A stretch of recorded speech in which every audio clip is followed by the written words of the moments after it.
Bueno, vamos a hablar en el artículo que te presentamos en esta página web un poco de qué hacer cuando encontramos a un trabajador robando, qué hacer como empleador.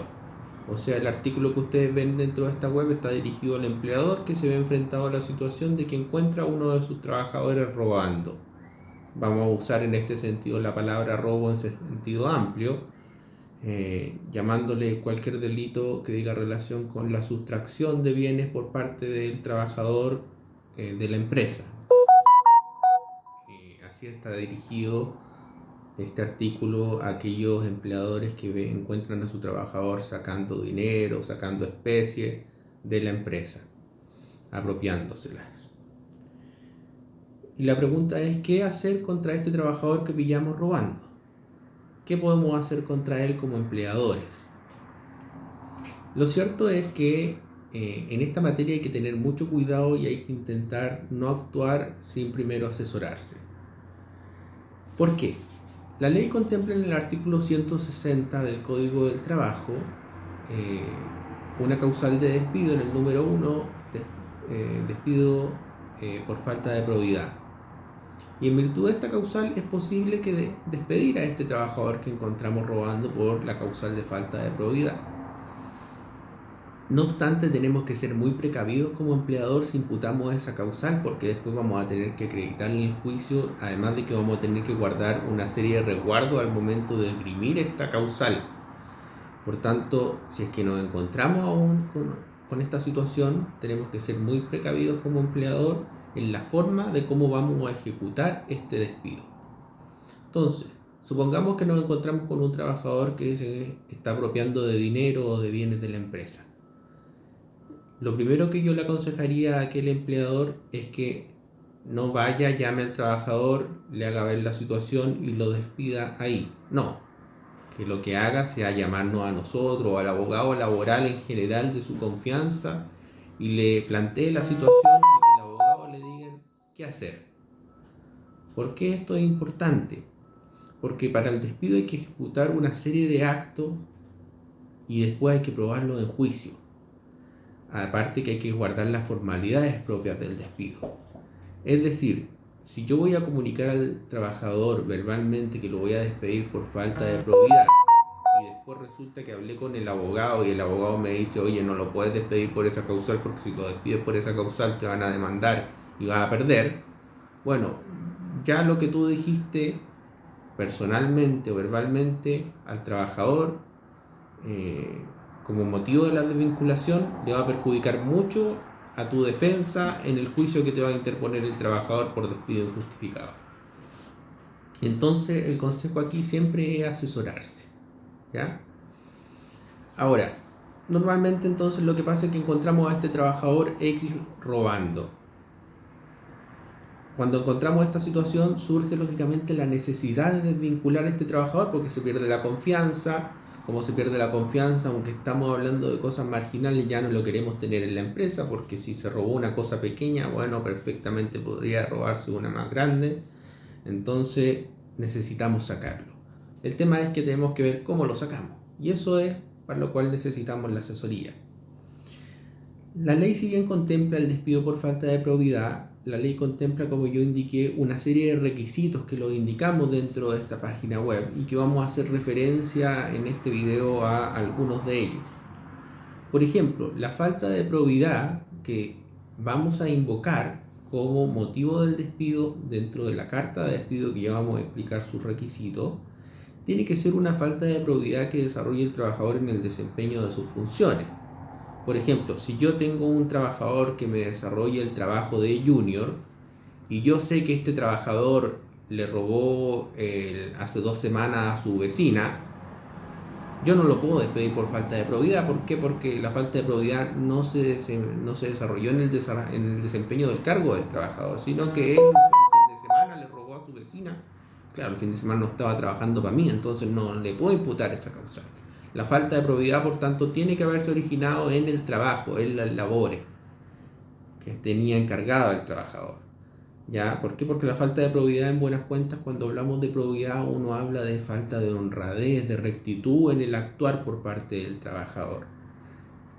Ahora, ¿Por qué se toman tantos resguardos o la ley es tan, presenta tantos resquemores al momento de permitir al empleador ejecutar esta causal de falta de probidad?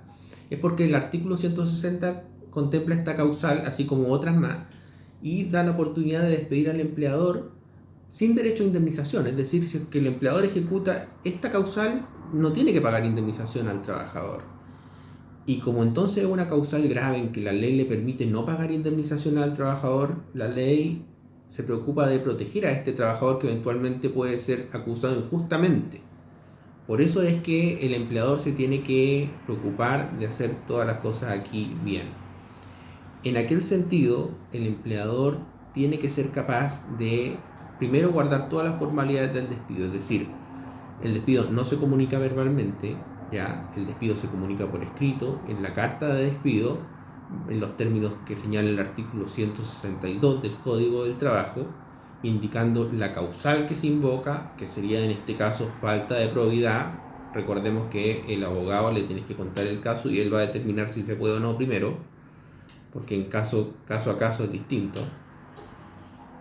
Luego, al relatar los hechos en la carta de despido, que ojalá redacte el mismo abogado, nosotros o cualquiera que sepa hacer esto se tiene que preocupar de que indique pormenorizadamente los hechos fundantes de la causal, es decir, los hechos en los cuales vamos a fundar esta falta de probidad. Que el trabajador el día tanto, a la hora tanto, hizo X y X cosa, o que lo viene haciendo hace 3 meses, apropiándose de dinero de la empresa, porque él lleva la contabilidad, qué sé yo. Pero todo bien detalladito, con nombres, con apellidos de los que intervienen, si uno tiene testigos o gente que haya presenciado, ojalá detallando lo más posible todo, ¿ya? ¿Por qué? Porque en el juicio después del que te interponga el trabajador producto de este despido, tú lo que vas a tener que probar son los hechos que indicaste en la carta sin poder agregar nada más. Es decir, si en la carta tú simplemente indicaste que el despido es por falta de probidad porque el trabajador sustrajo dinero y no indicas nada más, tu abogado va a perder. Así de importante es cómo se redacta esa carta de despido. Por tanto, la carta de despido que encarga que lo redactemos nosotros o al abogado que tú quieras, que sea laboralista, ojalá. Y tiene que quedarle detallada la causal, ¿ya? Nosotros normalmente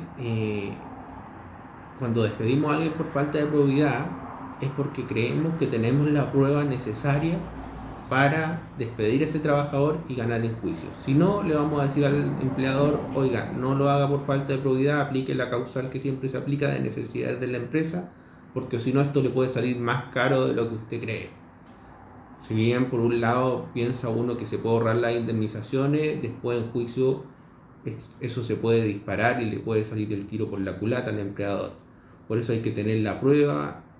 ¿Por qué? Porque la ley consagra aquí que las indemnizaciones pueden aumentar su indemnización por años de servicio que haya que pagarle al trabajador si es que él gana la demanda un 80%. ¿Me entiendes? Por eso es lo importante. Además que él te puede demandar por tutela laboral diciendo que el despido vulneró algunos de sus derechos fundamentales y ahí se pueden disparar más las indemnizaciones.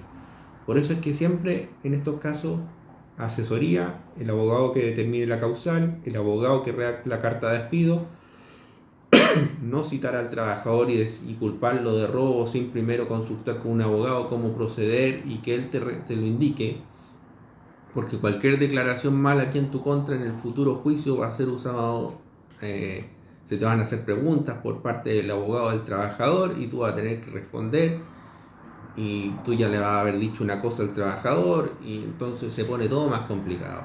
Aquí asesoría siempre. Y bueno, en el artículo explicamos la causal. Lo fundamental que yo quiero que se queden los empleadores que lean esto es que cuando vayan a despedir a un trabajador por esta causal, asesórense, la carta de despido no la redacten ustedes, no se la encomienden al contador, encomiéndensela a un abogado y que él les diga si procede o no el despido y la forma de ejecutarlo, y lo más importante, que él redacte pormenorizadamente esa carta, no lo hagan ustedes porque les puede salir caro a la larga.